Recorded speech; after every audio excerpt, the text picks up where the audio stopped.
ನಾಳೆ ಹಾಸನದಲ್ಲಿ ಕಾಂಗ್ರೆಸ್ನ ಬೃಹತ್ ಸಮಾವೇಶ ಆಯೋಜನೆ ಆಗಿದೆ. ಕಾರ್ಯಕ್ರಮದ ವಿಚಾರದಲ್ಲಿ ಆರಂಭಿಕವಾಗಿ ಒಂದಿಷ್ಟು ಗೊಂದಲಗಳಿತ್ತು. ಆ ಗೊಂದಲಗಳನ್ನು ನಿವಾರಿಸುವ ನಿಟ್ಟಿನಲ್ಲಿ ಕೆಪಿಸಿಸಿ ಅಧ್ಯಕ್ಷರು ಇದು ನನ್ನದೇ ನೇತೃತ್ವದ ಕಾರ್ಯಕ್ರಮ ಅಂತಂದಿದ್ರು. ಕಾರ್ಯಕ್ರಮದ ಮೂಲ ಹೆಸರು ಸ್ವಾಭಿಮಾನಿ ಸಮಾವೇಶ ಅಂತಿತ್ತು. ಇದೀಗ ಜನ ಕಲ್ಯಾಣ ಯಾತ್ರೆ ಅಥವಾ ಜನ ಕಲ್ಯಾಣ ಸಮಾವೇಶ ಅಂತ ಆಗಿದೆ. ಈಗ ಕಾರ್ಯಕ್ರಮದ ಫ್ಲೆಕ್ಸ್ಗಳು ರಾರಾಜಿಸ್ತಾ ಇವೆ. ಅದರಲ್ಲೂ ಕೂಡ ನಾನಾ ನೀನಾ ಅನ್ನುವ ಫೈಟ್ ಅಂತೂ ಬಹಳ ಸ್ಪಷ್ಟವಾಗಿ ಗೋಚರ ಆಗ್ತಿದೆ. ಗೊಂದಲಕ್ಕೆ ಎಡೆಮಾಡಿಕೊಟ್ಟಿದೆ ಸಮಾವೇಶಕ್ಕೆ ಶುಭ ಕೋರಿ ಹಾಕಿರುವ ಫ್ಲೆಕ್ಸ್ಗಳು. ಒಂದ್ ಕಡೆ ಸ್ವಾಭಿಮಾನಿ ಒಕ್ಕೂಟಗಳ ಆಶ್ರಯದಲ್ಲಿ ಸಮಾವೇಶ ನಡೀತಾ ಇದೆ. ಜನ ಕಲ್ಯಾಣ ಅನ್ನೋ ಹೆಸರಿನಲ್ಲಿ ಸಮಾವೇಶ ನಡೀತಿದೆ. ಅರಸೀಕೆರೆ ರಸ್ತೆ ತುಂಬೆಲ್ಲ ಫ್ಲೆಕ್ಸ್ಗಳಿವೆ. ಆದರೆ ಅದರಲ್ಲಿ ನಾನಾ ನೀನಾ ಫೈಟ್ಗಳಂತೂ ಬಹಳ ಸ್ಪಷ್ಟವಾಗಿ ಗೋಚರ ಆಗ್ತದೆ. ಶೋಷಿತ ವರ್ಗ ಸ್ವಾಭಿಮಾನಿ ಸಮಾವೇಶ ಅಂತ ಒಂದ್ ಕಡೆ, ಇನ್ನೊಂದು ಕಡೆ ಜನ ಕಲ್ಯಾಣ ಸಮಾವೇಶ ಅಂತ ಹೇಳಿ ಒಟ್ಟಾರೆ ಗೊಂದಲದ ಗೂಡಾಗ್ಬಿಟ್ಟಿದೆ ಈ ಹಾಸನದ ಈ ಸಮಾವೇಶ. ಯಾವ ರೀತಿ ಗೊಂದಲದ ಗೂಡು ಅಂತಂದ್ರೆ ನೀವು ಗಮನಿಸ್ತಾ ಇದ್ರಿ. ಜನ ಕಲ್ಯಾಣ ಸಮಾವೇಶವೋ ಸ್ವಾಭಿಮಾನಿ ಸಮಾವೇಶವೋ, ಸಿದ್ದರಾಮಯ್ಯನವರ ಪರಮಾಪ್ತರು ಇದನ್ನು ಸ್ವಾಭಿಮಾನಿ ಸಮಾವೇಶ ಅಂತಲೇ ಬಿಂಬಿಸಿದ್ರು, ಸ್ವಾಭಿಮಾನಿ ಸಮಾವೇಶ ಅಂತಲೇ ರೆಡಿ ಮಾಡಿದ್ರು. ಸ್ವಾಭಿಮಾನಿ ಸಮಾವೇಶಕ್ಕೆ ಎಲ್ಲ ಸಿದ್ಧತೆಗಳನ್ನು ಮಾಡ್ಕೊಂಡಿದ್ರು. ಆದರೆ ಕೊನೆ ಹಂತದಲ್ಲಿ ಇದನ್ನು ಡಿ.ಕೆ. ಶಿವಕುಮಾರ್ ಹೈಜಾಕ್ ಮಾಡಿದ್ರು ಅನ್ನೋ ಮಾತುಗಳು ಕೂಡ ಏನು ಕೇಳಿಬಂದಿತ್ತು. ಆ ನಡುವೆ ಈಗ ಈ ಸ್ವಾಭಿಮಾನಿ ಸಮಾವೇಶ ಮತ್ತು ಜನ ಕಲ್ಯಾಣ ಸಮಾವೇಶ ಅನ್ನೋದರ ನಡುವಿನ ವಾರು ಫ್ಲೆಕ್ಸ್ಗಳಲ್ಲೂ ಕೂಡ ಗೋಚರ ಆಗ್ತದೆ. ಸಚಿನ್ ಈ ಬಗ್ಗೆ ಮಾಹಿತಿ ಕೊಡ್ತಾರೆ. ಫೋನ್ ಸಂಪರ್ಕದಲ್ಲಿ ಜಾಯ್ನ್ ಆಗಿದ್ದಾರೆ. ಸಚಿನ್, ಇನ್ನೂ ನಾನಾ ನೀನಾ ಫೈಟ್ ಮುಂದುವರಿತಾ ಇದೆ. ಹಾಸನದಲ್ಲಿರುವ ಬ್ಯಾನರ್ಗಳ ಕಥೆ ಏನು?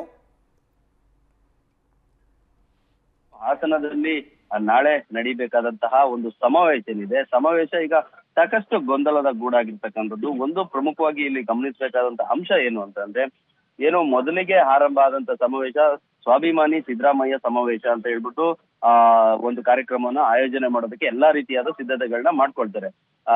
ಜಿಲ್ಲಾ ಉಸ್ತುವಾರಿ ಸಚಿವ ರಾಜಣ್ಣ ಆಗಿರ್ಬೋದು, ಸಮಾಜ ಕಲ್ಯಾಣ ಇಲಾಖೆ ಸಚಿವ ಎಚ್.ಸಿ. ಮಹದೇವಪ್ಪ, ಬೋಸರಾಜು, ವೆಂಕಟೇಶ್, ಹೀಗೆ ಸಚಿವರುಗಳ ನೇತೃತ್ವದಲ್ಲಿ ಒಂದು ಸಭೆನ ಕರೆದು, ಅದೇ ರೀತಿ ಯತೀಂದ್ರ ಸಿದ್ದರಾಮಯ್ಯನವರು ಒಳಗೊಂಡಂತೆ ಒಂದು ಸಭೆನ ಕರೆದು ಏನು ಸಿದ್ದರಾಮಯ್ಯನವರಿಗೆ ಒಂದು ಕೇಳಿ ಬಂದಂತ ಆರೋಪಗಳಿವೆ, ಆರೋಪಗಳನ್ನ ಹೊರತುಪಡಿಸಿ ಅವರ ವ್ಯಕ್ತಿತ್ವವನ್ನ ತೋರಿಸ್ಬೇಕಂದ್ರೆ ಈ ಆರೋಪಗಳೆಲ್ಲ ಕೇವಲ ರಾಜಕೀಯವಾಗಿ ಮಾಡ್ತಿದ್ದಾರೆ ವಿರೋಧ ಪಕ್ಷದವರು, ಅವ್ರ ಮೇಲೆ ಯಾವುದೇ ರೀತಿ ಆರೋಪಗಳಿಲ್ಲ ಅನ್ನೋದನ್ನ ತೋರಿಸ್ಬೇಕು ಅನ್ನೋ ಒಂದು ದೃಷ್ಟಿಯಿಂದ ಸ್ವಾಭಿಮಾನಿ ಸಿದ್ದರಾಮಯ್ಯ ಅನ್ನೋ ಒಂದು ಸಮಾವೇಶವನ್ನ ಆಯೋಜನೆ ಮಾಡೋದಕ್ಕೆ ಎಲ್ಲಾ ರೀತಿಯಾದ ಸಿದ್ಧತೆಯನ್ನ ಹಾಸನದಲ್ಲೇ ಮಾಡ್ಕೊಳ್ತಾರೆ. ಯಾಕೆಂದ್ರೆ ಹಾಸನದಿಂದಲೇ ಈ ಒಂದು ಸಂದೇಶನ ರವಾನಿಸಬೇಕು.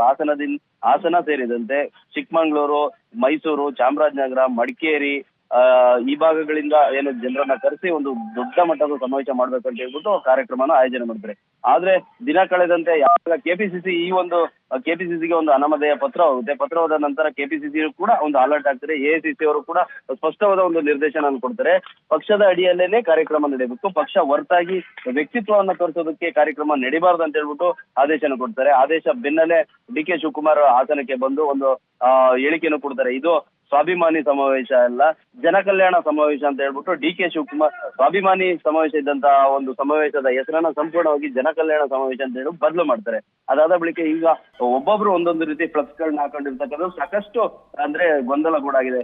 ಒಂದ್ ಕಡೆ ಏನೋ ಸಿದ್ದರಾಮಯ್ಯನವರ ಅಭಿಮಾನಿಗಳಿದೆ, ಅವರು ಸ್ವಾಭಿಮಾನಿ ಸಿದ್ದರಾಮಯ್ಯ ಸಮಾವೇಶ ಅಂತ ಕಳ್ತಾರೆ.